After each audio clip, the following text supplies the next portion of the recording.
Okay, to try and give you a little bit better understanding of how I set my green screen layers up to bring my stop motion videos in, I'm creating a screencast for you to be able to see this firsthand. So I'm in green screen right now, and I'm going to go to my very bottom layer and touch on my plus sign.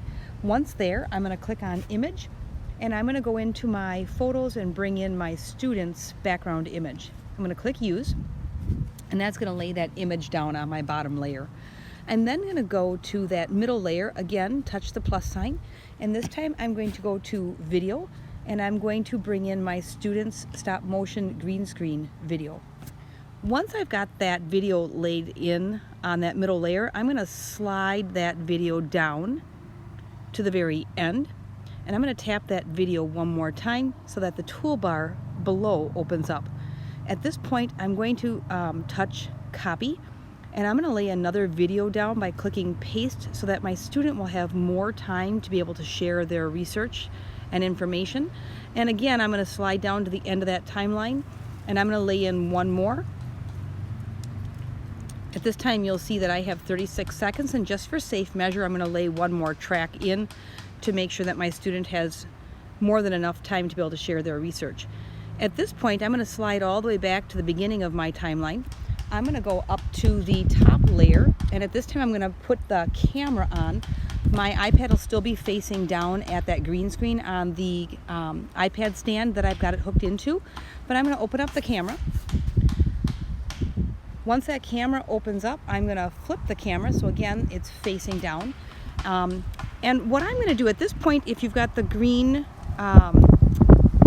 screen underneath, you'll be able to see all the images, but once in a while we do find that it is still kind of hard to see, and so what I'm going to do is I'm going to touch where that rainbow circle is right up above the camera here, and I'm going to change the sensitivity on that top layer. Notice that the top layer has the red box around it, which is the layer that I'm working with right now, and I'm going to change my sensitivity. I'm going to turn it all the way up.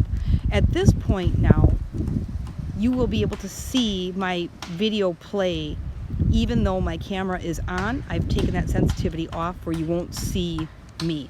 I'm going to simply touch that rainbow again. That'll put that away. And now when I begin to record, I'll get my 5, 4, 3, 2, 1 countdown. Students will be able to record their information, and you'll see, as you are right now, that students will be able to see their stop motion video playing as they create their video.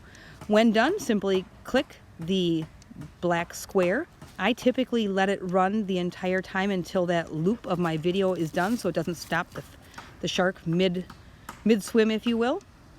And then at this point, I'm going to save it to the camera roll so I can upload it to Seesaw or put it wherever else I may need to.